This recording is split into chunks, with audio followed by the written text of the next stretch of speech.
बोलो जयकारा बोल मेरे श्री गुरु महाराज की जय। सभी गुरुमुख प्रेमियों से सप्रेम जय सच्चिदानंद। महापुरुष वचन फरमाते हैं कि इस जीवन में अकड़ रखते हुए अकड़ते हुए नहीं चलना। किसी के लिए भी अकड़ से चलने का जो अपना एक विचार है या अपना मत है, अपनी सोच है, इसको त्याग देना चाहिए। एक बार हमारे श्री परमहंस दयाल महाराज जी, श्री पहले पातशाही गुरु महाराज जी ने वचन फरमाए। बहुत पुरानी ये बात है और जब उन्होंने वचन फरमाए उससे भी जाने कितनी वो पुरानी ये कथा, ये दृष्टांत सुनाया श्री परमहंस दयाल महाराज जी ने। महापुरुष तो अपने नज़दीक आने वाले गुरुमुख प्रेमियों को, उनके नज़दीक पहुंचने वाली हम जैसी रूहें, उन रूहों की रूहानी प्यास बुझाने में हर वक्त प्रयास करते हैं। तो श्री गुरु महाराज जी सत्संग प्रवचन जब भी फरमाते थे, कोई ना कोई दृष्टांत सुनाते थे और उसके माध्यम से ही गुरुमुख प्रेमियों को एक रोशनी का जैसे मीनार बख्श दिया करते थे कि हर किसी के दिल में जब तक उजाला नहीं होता, प्रकाश नहीं होता, तो वो बिना प्रकाश के अंधेरे में इधर उधर उसके विचार भटकते हैं, उसकी सोच भटकती है। और जब संत महापुरुष इस प्रकार ज्ञान की रोशनी बिखेर देते हैं, जीवन में अंदर और बाहर रोशन कर देते हैं, तो हम जीवों के जीवन में स्वतः बदलाव हो जाता है, परिवर्तन हो जाता है। और इस प्रकार फिर जो गुरुमुख प्रेमियों के भीतर जो संदेह हुआ करते हैं, मन में जो संदेह उठते रहते हैं, वो दूर हो जाते हैं। वैराग भावना को दृढ़ कर गुरुमुख प्रेमियों की जो सुरती है उसको अंतर्मुखी इसी प्रकार से संत महापुरुष करने का उपदेश देते हैं। क्योंकि भजन अभ्यास के साथ साथ वैराग्य की दृढ़ता जो है वो आत्म कल्याण में, आत्मा की उन्नति में बहुत ही आवश्यक है। संत सहजो बाई जी ने एक जगह सतगुरु की महानता का वर्णन करते हुए कथन किया है अपनी वाणी में। ज्ञान भक्ति अर जोग का घट लेवे पहचान, जैसी जाकी बुद्धि है सोई बतावे ध्यान। पूर्ण सतगुरु अपनी दिव्य दृष्टि से जिज्ञासु की जैसी बुद्धि हुआ करती है, ज्ञान प्रधान, भक्ति प्रधान अथवा योग प्रधान जैसी भी बुद्धि होती है, उसे तुरंत पहचान लेते हैं। यानी जो भी शरण में आए हुए जीव सतगुरु के नज़दीक होकर बैठते हैं, सतगुरु उनकी बुद्धि के अनुसार ही, उनके ख्यालों के अनुसार ही उन्हें समझाया करते हैं। तो जब एक दिन श्री परमहंस जी ने अपने प्रवचन में फरमाया, एक दृष्टांत सुनाया कि किसी देश का एक बादशाह बड़े सुंदर वस्त्र, बादशाहों की तो वेशभूषा हम सब समझते ही हैं, और वही वर्णन श्री गुरु महाराज जी अपने वचनों में कर रहे हैं कि बड़े ही सुंदर आभूषण,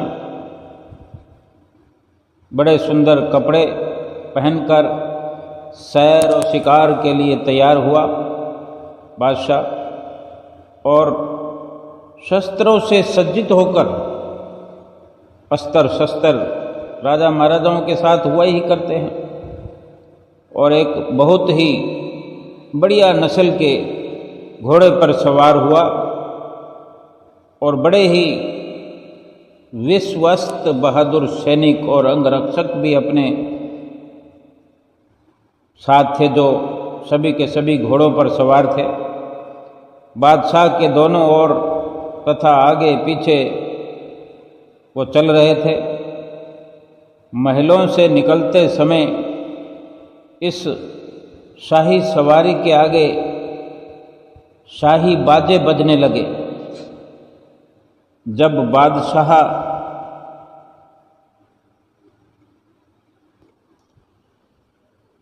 राजा के महल में सारी व्यवस्था राजा ने, बादशाह ने करी होती है, तो इस प्रकार बादशाह का स्वागत हो रहा था, और राजा की सवारी धीरे धीरे आगे बढ़ रही थी। शाही गाजे बाजों के साथ जब इस प्रकार बादशाह महलों से निकला बाहर, महलों से बाहर आने पर एक बड़ा जनसमूह, एक भीड़ उस राज्य की, उसके आगे नतमस्तक होकर भीड़ खड़ी हो गई और बादशाह की जय जयकार करने लगी। ऐसी शान और शौकत को देखकर फिर वो बादशाह जो था उस वक़्त फूला नहीं समा रहा था। मन में सोचता था कि मेरे जैसा कोई नहीं इस दुनिया में। इस प्रकार बादशाह की सवारी जैसे जैसे आगे बढ़ती गई, वैसे वैसे उसके अहंकार और अकड़ का नशा भी बढ़ता गया। संत चरणदास जी के वचन हैं इस अभिमान के प्रति, अहंकार के प्रति। अभिमानी मींजे गए, लूट लिए धनवाम, निरअभिमानी हो चले, पहुँचे हरि के धाम। यानी जिसने भी इस दुनिया में आकर अभिमान किया, अहंकार किया, वे सब काल के द्वारा धन और स्त्री सहित लुट गए इस दुनिया में। बड़ी चीज क्या होती है? धन पदार्थ,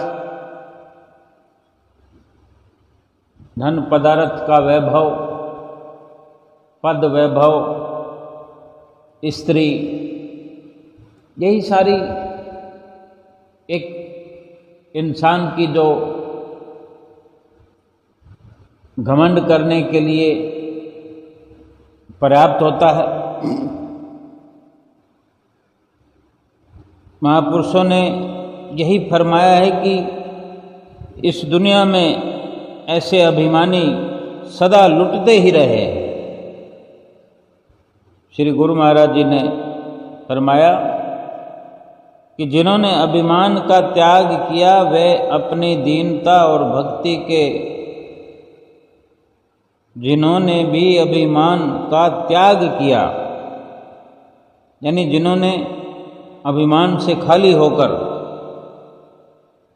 अपने प्रभु की याद को अपने दिल में संजोया, वे अपनी दीनता के कारण, भक्ति के कारण, भक्ति के प्रताप से, भक्ति के प्रभाव से वो प्रभु के धाम में पहुंच गए। और जो अभिमान के नशे में चूर रहे वो काल के द्वारा लुट गए। वो बादशाह जब घोड़े पर सवार था तो अकड़ व अभिमान पूरे जोरों शोरों से उसके सिर पर सवार था। अब ये कोई कहने की बात नहीं कि इस प्रकार जिसका जीवन हो या इस प्रकार जिसकी चित्तवृत्तियाँ सांसारिक हों, संसार में इतनी रची पची हों, उसे परमात्मा की याद कैसे हो सकती है। परमात्मा की याद तो उस बादशाह को समझो कोसों दूरी पर थी।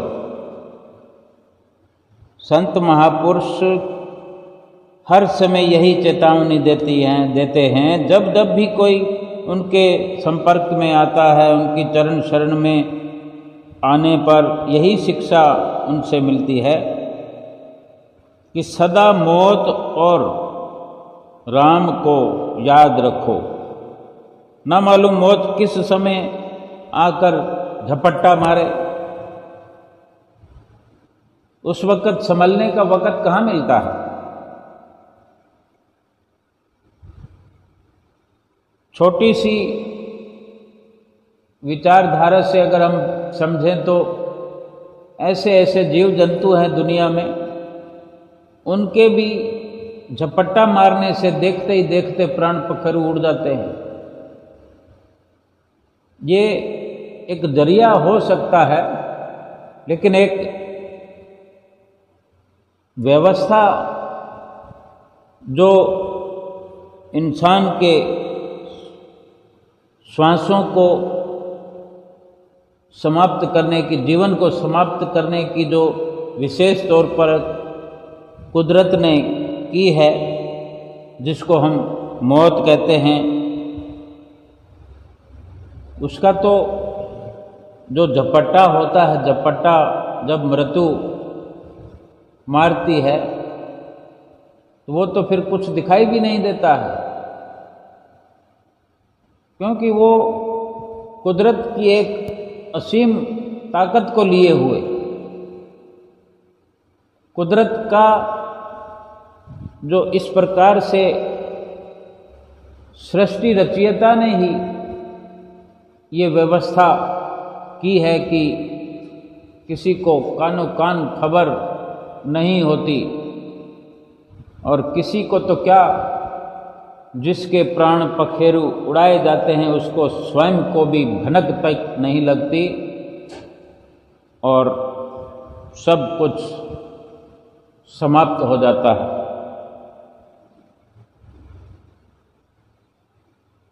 फरमाते हैं, सब जानते हैं जिंदगी बड़ी बेवफा है, फिर भी हर कोई इसी पर फिदा है।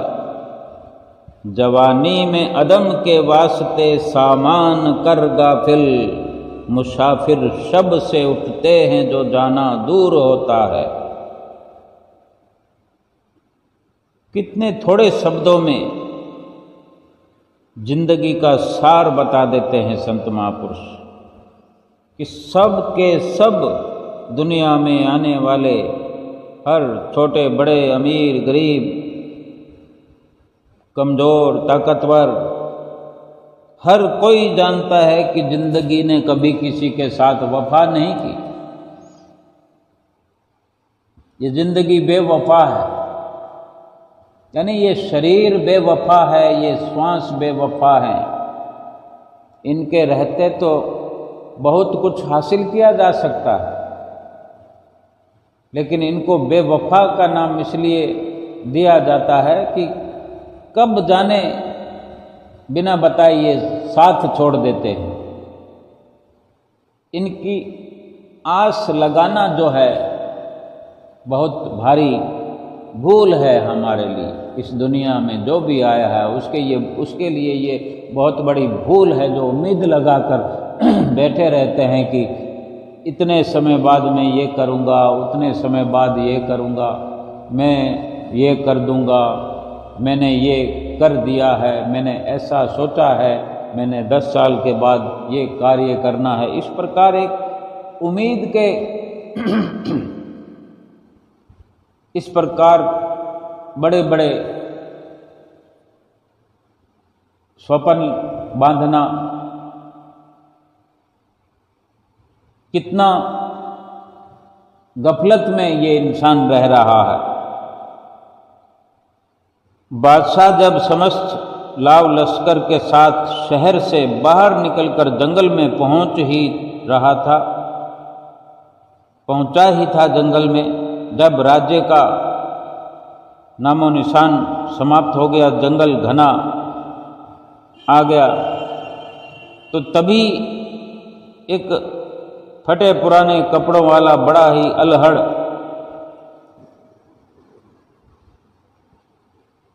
जैसे कोई दीनहीन हालत में कोई फकीर सा, दीवाना सा, अपनी मस्ती में जैसे कोई चलने वाला होता है, ऐसा दिखने वाला कोई व्यक्ति घोड़े के आगे आकर खड़ा हो गया। राजा की सवारी के आगे, बादशाह जो घोड़े पर सवार था, उस बादशाह के सामने आके अचानक से जाने कहाँ से प्रकट हो गया, जैसे आकर खड़ा हो गया। बादशाह उसको देखकर इस प्रकार आगे खड़े हुए बड़ा क्रोधित हुआ और डांट कर बोला कि शाही सवारी के आगे आने की गुस्ताखी करने वाला कौन है तू? उसने बेखौफ होकर जवाब दिया कि मैं अकेले में आपको कुछ बताना चाहता हूँ। पहले तो बादशाह अपनी अकड़ में कुछ सुनने को तैयार न हुआ। क्यों सुनता वो कहाँ बादशाह इतने लाव लश्कर के साथ, इतने अंग रक्षकों के साथ, इतने अस्त्रों शस्त्रों के साथ, इतने सोने चांदी के आभूषणों के साथ सुसज्जित, और कहाँ वो फकीर फटे पुराने कपड़ों के अंदर, उससे क्यों बात करने लगा बादशाह? क्योंकि ये सब अकड़ की बात है। जो अकड़ में होता है वो सामने वाले की पोजीशन देखता है, रुतबा देखता है, और जहाँ अकड़ नहीं होती, हम अपने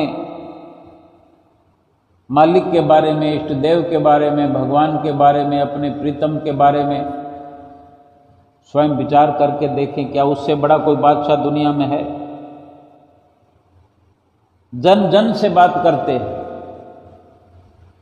क्योंकि उनके भीतर में अकड़ नहीं है। हर छोटे बड़े से बात करते हैं, बाहर बात करते हैं, भीतर बात करते हैं। तो बादशाह चूंकि अकड़ में था और घमंड से उसने दिखाया कि मैं बादशाह हूँ, और जब वो बात करने को तैयार नहीं है, वो तो मौत का फरिश्ता था जो कह रहा है कि मैं तुझे कुछ बताना चाहता हूँ, मैं तुझसे बात करना चाहता हूँ।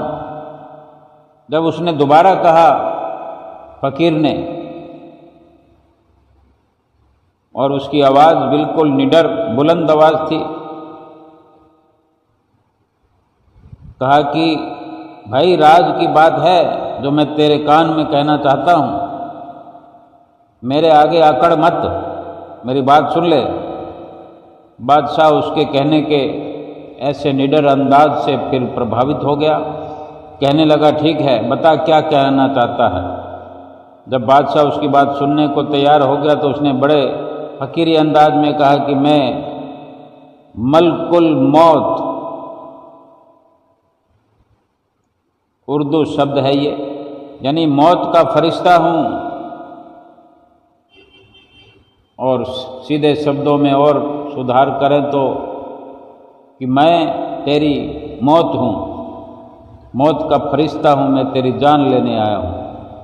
बस इतना सुनते ही बादशाह की अकड़ वकड़, हुकूमत का सारा नशा उतर गया।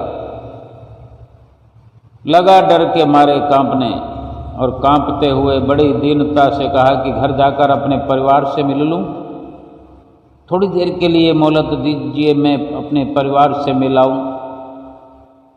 मलकुल मौत ने कहा कि यह नहीं हो सकता। तब बादशाह गिड़गिड़ाने लगा, अच्छा घोड़े से उतर जाऊं? तो मौत का फरिश्ता बोला कि यह भी नहीं हो सकता, और तुरंत घोड़े पर बैठे बैठे ही बादशाह की जान ले ली। न धन, न दौलत, न राज, न हुकूमत, और न ही कोई बहादुर सैनिक उसको बचा सका। सबके देखते ही देखते वो घोड़े से धड़ाम नीचे गिर गया। ये करिश्मा दिखा उनको, मौत के फरिश्ते ने ये करिश्मा दिखा दिया उनके सामने, राजा को और राजा के साथियों को। फिर वो मौत का फरिश्ता तुरंत गायब हो गया। पल पल जीवन जा रहा, कुछ तो कर शुभ काम, जाना हाथ पसार कर, साथ न चले छदाम। ये संतों महापुरुषों के वचन हर पल हमें समझते हुए अपने जीवन को बचाने के लिए एक नया आयाम देते हैं, रोज नित नई सीख देते हैं। संत महापुरुष बख्शीश करते हैं।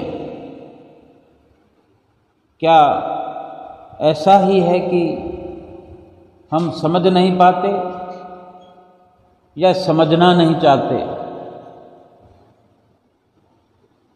हमारे अंदर जो नशा है इस मनुष्य जीवन की, जो हमने कुछ अलग ही धारणा बना ली है कि हम ही सब कुछ कर सकते हैं, हम चाहे जो कर सकते हैं, यानी मृत्यु को भूल गए, मौत को भुला दिया है हमने, प्रभु नाम को भुला दिया है हमने, तभी ये नशा हर इंसान पर हावी हो रहा। वो तो बादशाह था, लेकिन कोई बादशाह ना भी हो इस दुनिया के अंदर, गरीब से गरीब व्यक्ति हो, वो भी जाने किस अकड़ में, किस नशे में, माया की चालों में फंस करके अपने जीवन का खात्मा हर पल हर घड़ी करता हुआ दीनहीन होकर जीवन व्यतीत कर रहा है। और वो समझता है कि मेरे जैसा कोई नहीं दुनिया में। महापुरुष तो स्वर्णिम अवसर जानकर हर वेला हर पल घड़ी मनुष्य जीवन की स्वर्णिम है, सुनहरी अवसर है, और हर पल यही समझाते हैं कि ये जीवन जो है पल पल हाथों से निकला जा रहा है। जब भी ऐसी घड़ी आनी है, मौत ने जब भी आना है, उस अंतिम समय में न धन न दौलत कुछ भी साथ नहीं चलेगा, कोई भी साथ नहीं दे पाएगा। जब साथ कुछ जाना नहीं है, फिर ऐसे पदार्थों का मोह क्यों करना, ऐसे पदार्थों का नशा क्यों करना? ऐसे पदार्थों का भ्रम क्यों अपने भीतर लेकर हम जीवन व्यतीत करें। महापुरुष फरमाते हैं केवल शुभ कर्मों की कमाई ही साथ रहती है, साथ जाती है, और नेक कर्म और प्रभु भक्ति करके इस जीवन का समय जो है सार्थक गुरुमुख प्रेमियों को करना चाहिए।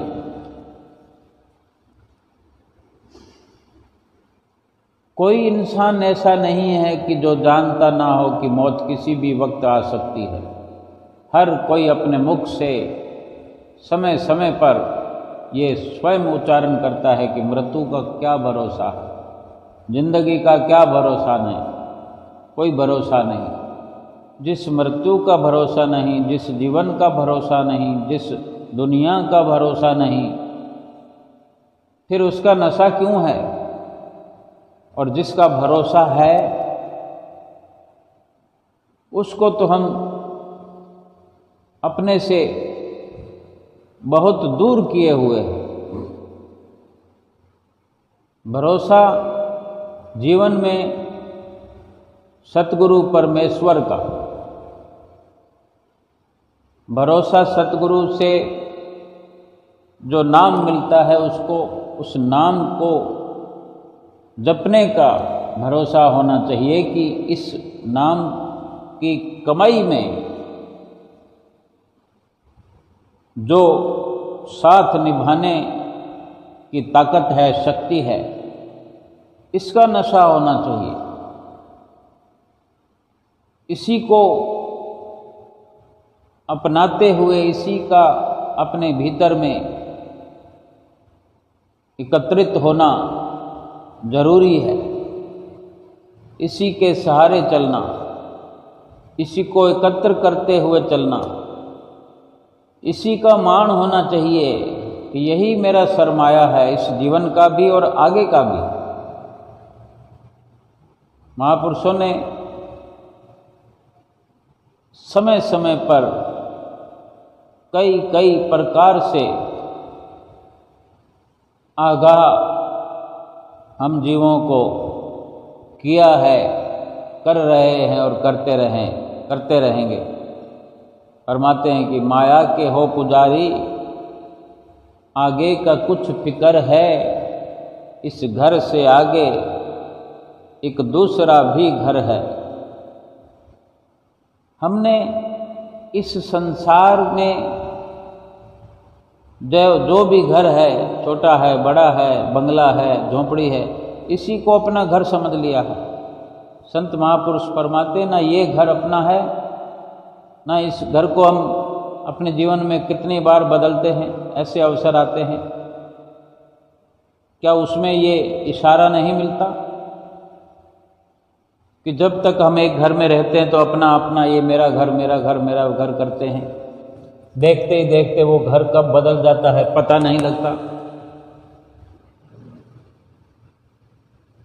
कभी एक घर को छोड़कर किसी अच्छे घर में चले जाते हैं, बंगले में चले जाते हैं, झोंपड़ी को छोड़कर फ्लैट में चले जाते हैं, किसी महल में चले जाते हैं।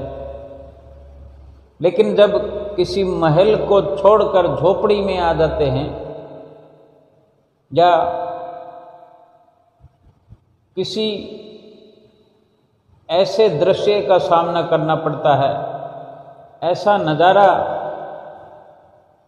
हो जाता है हमारे जीवन में कि झोंपड़ी भी नसीब नहीं होती, दूसरों के मकान में आश्रय लेना पड़ता है या सड़क पर भी रात गुजारनी पड़ जाती है, और किराए के मकान में रहने के लिए तो आधी दुनिया मजबूर है। क्या यही भरोसा है जो हम कर रहे हैं कि ये मेरा घर है? जिनके साथ कोई ऐसी अनहोनी ना भी हो तो भी क्या वो उस घर को मेरा मेरा कहते उस घर को चिपका रहेगा? कब तक? ना संसार में ऐसे घर में रहकर हम अपने आप को या किसी को भरोसा दिला सकते हैं कि ये मेरा घर है। और ना ही संसार में कहीं भी, ये संसार भी एक घर है जिसको यही संत महापुरुष इशारा करते हैं कि ये संसार जो है इस मनुष्य का ठिकाना है ही नहीं। मनुष्य स्वयं एक घर है, मनुष्य शरीर भी एक घर है जीवात्मा का।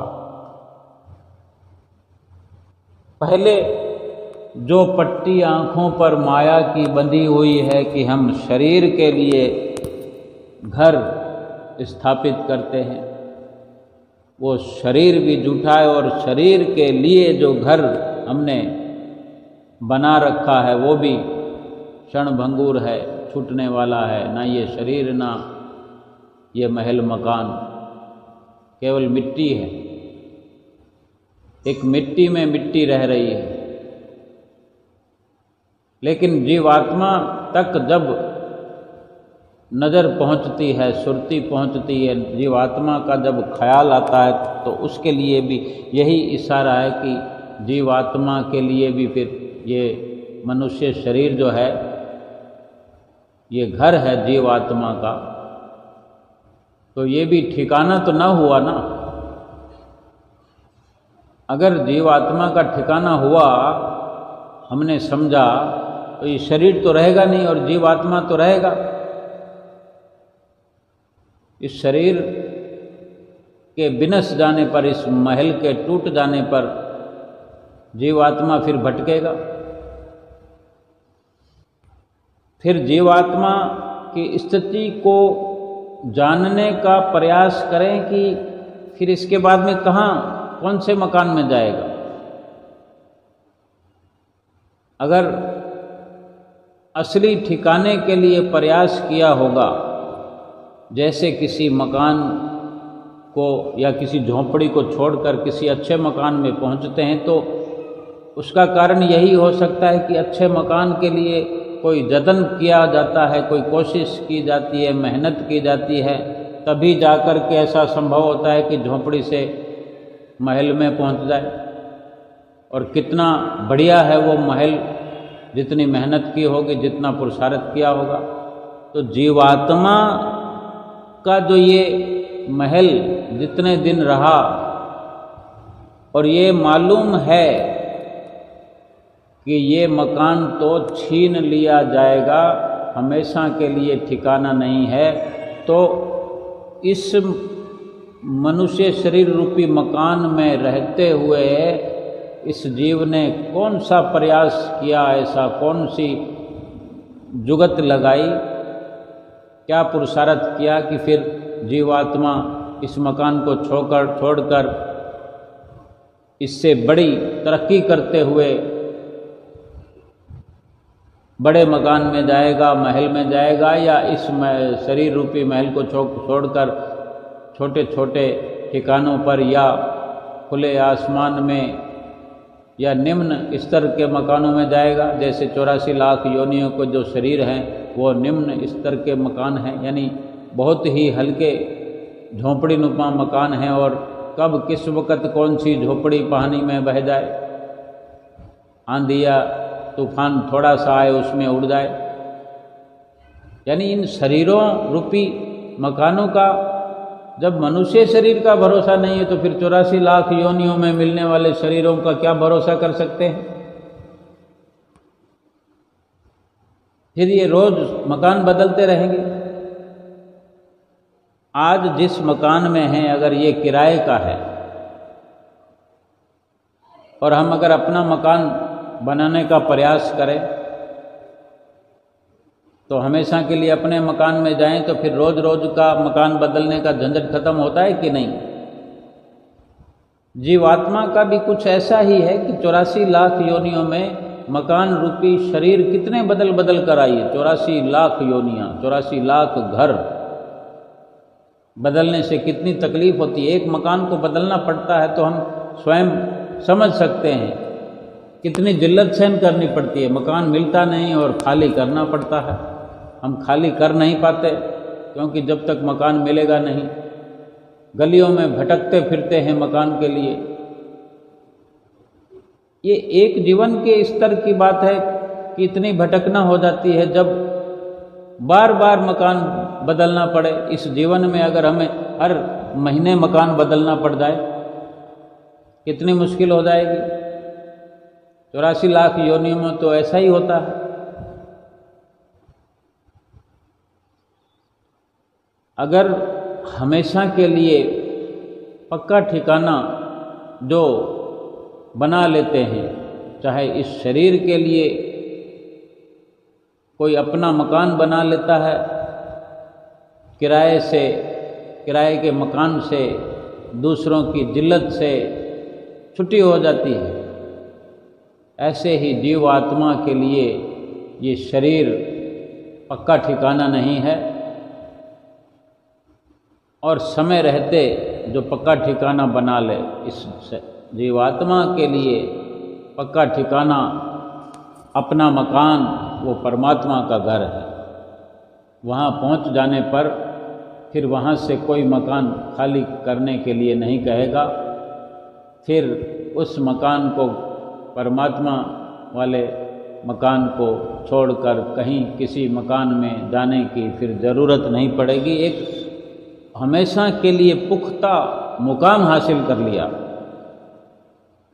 जीवात्मा हमेशा हमेशा के लिए अपनी मंजिल को प्राप्त कर पाए, ये वो पुरुषार्थ है कि फिर भटकना समाप्त, फिर परेशानी समाप्त, फिर सारे झंझटों से छुटकारा, सारी परेशानियों से छुटकारा, सारी मुसीबतों की जड़ खत्म। एक मकान को बदलना हो तो कितनी चिंता होती है। अगर ऐसा एक किसी से मकान खाली करने के लिए वचन होता है कि फलां तारीख को खाली करना है, तो महीना भर पहले से चिंता हो जाती है। फिर ज्यों-ज्यों दिन नज़दीक आते हैं तो चिंता बढ़ती जाती है। फिर जब दूसरा मकान कहीं देख लिया जाता है, फिर जब खाली करने के लिए कितना सामान निकालना, फिर उधर जचाना, और कई सामान छोटे मोटे ऐसे ऐसे होते हैं जो टूट जाते हैं, फूट जाते हैं। फिर एक जगह से दूसरी जगह शिफ्ट करना, फिर वहाँ सजाना, कितनी परेशानी हो जाती है। इस प्रकार की परेशानियों को समझना, महापुरुषों के वचनों को हृदय में धारण करना कि कितनी दया लिए हुए हमारे लिए यत्न करते हैं, पुरुषार्थ करते हैं, प्रयत्न करते हैं कि हमें दर बदर की ठोकरें ना खानी पड़े, इस जीवात्मा को दुखी ना होना पड़े, इस जीवात्मा को 84 लाख योनियों में भटकना ना पड़े। हमारे लिए इतना प्रयास करते हैं, हमारे लिए दुखी होते हैं और हमारा मार्ग दर्शन करते हैं कि हर वक्त मृत्यु को और भगवान को याद रखना ही रखना है। महापुरुषों ने वचन फरमाए हैं, अपनी वाणी में फरमाया है, 2 बातों को भूल मत, जो चाहो कल्याण, नारायण एक मौत को, दूजे श्री भगवान। कि अगर अपनी जीवात्मा के लिए मुकम्मल ठिकाना प्राप्त करना है तो 2 बातों को हर पल अपनी याद में रखना है, श्वासों की धड़कन में बसा कर रखना है कि ना तो भगवान को, भगवान के नाम को भूलना है और ना मौत को भूलना है। भगवान को याद करने से मौत की याद बनी रहेगी और मौत को याद रखने से भगवान की याद बनी रहेगी। दोनों को याद रखना, और इन दोनों में से किसी एक की भी याद बनी रहे तो दूसरी याद अपने आप होती है, और इन दोनों की याद बनने से हर वक्त भगवान के नाम का सुमरन होता रहेगा, भगवान की याद बनी रहेगी। और भगवान के नाम का स्मरण करते करते करते करते मृत्यु तो आएगी। चाहे भगवान का नाम जपें तब भी और भूले रहें तो भी, लेकिन अगर भगवान का नाम भूले हुए मौत आई तो वो अपने हिसाब से लेकर जाएगी। और भगवान का नाम हर वक्त हमने हर पल अपने दिल की धड़कनों में बसा के रखा, वही मृत्यु फिर हमारी सुविधा के अनुसार सुविधाओं से भरपूर होकर हमें लेकर जाएगी और प्रभु के धाम में पहुंचाएगी। आदर सम्मान होगा, यहाँ भी समय रहते आदर सम्मान से जीवन व्यतीत होता है, और जब प्रभु के धाम में जीव आत्मा पहुंचती है तो भरपूर स्वागत होता है, क्योंकि अपना ही पुत्र हमारे घर में जब आता है पहली बार कितना स्वागत होता है। किसी के घर में भी पुत्र रतन की प्राप्ति हो, कितना खुशियों का वातावरण होता है, क्या हम जानते नहीं? या हमने कभी खुशियां मनाई नहीं? सब कुछ समझते हैं हम, लेकिन भूल जाते हैं। संत महापुरुष इसीलिए याद दिलाते हैं। और अगर भूला भटका हुआ पुत्र भी अगर दोबारा से आता है अचानक से, तो और भी अधिक स्वागत होता है। तो ये जीवात्मा भी परमात्मा का पुत्र है, परमात्मा का अंश है। तो हम स्वयं अंदाज़ा लगाएं कि कितने समय के बाद में 84 लाख योनियों में भटकने के बाद ये आत्मा परमात्मा का जो अंशज है, वंशज है, परमात्मा के घर में पहुंचेगा, यानी अपने पिता परमेश्वर के घर में पहुंचेगा, तो कितना स्वागत होगा। क्या हम नहीं चाहते कि हमारा स्वागत हो? अब ये ऐसा एक अवसर आ गया है कि इसी मनुष्य जीवन में आने के कारण ही वो लाभ हम उठा सकते हैं कि हमें ऐसा अवसर प्राप्त हुआ है कि हम अपने पिता के घर पहुंच सकें। तो क्या इस अवसर को भी हम चुका देना चाहते हैं, खो देना चाहते हैं, और एक बार फिर गोता लगाकर आना चाहते हैं 84 लाख योनियों में? क्या यही हमारी सोच है, या यही हमारी, अगर जो हमने अकड़ को पाल रखा हो, अहंकार को पाल रखा हो, हम फूले ना समा रहे हों, अपने आप को कुछ समझ रहे हों, ना भगवान की याद करते हों, ना मृत्यु को हम याद करते हों, दोनों को हमने विसार दिया हो, तो क्या हम यही चाहते हैं कि एक लंबा चक्कर ऐसा जो कभी ख़त्म होने वाला नहीं है, कि फिर कभी मनुष्य जीवन का, मनुष्य शरीर का इस अवसर का मुंह ही ना देखना पड़े, मुंह ही ना देख पाए, ऐसी मुसीबत में जाना चाहते हैं? हर इंसान वैसे तो समझदार है, नुकसान वाला कार्य करता ही नहीं है, लेकिन कहने से कि मैं नुकसान नहीं चाहता हूँ, कहने से तो नहीं होता, सिद्ध भी करना पड़ता है। और सिद्धता यही हो रही होती है। अगर भगवान और मौत को भूल करके कोई भी इंसान अगर सिद्ध करेगा, तो यही सिद्धता सिद्ध कर पाएगा कि वो इतने बड़े नुकसान को पहुंच रहा है।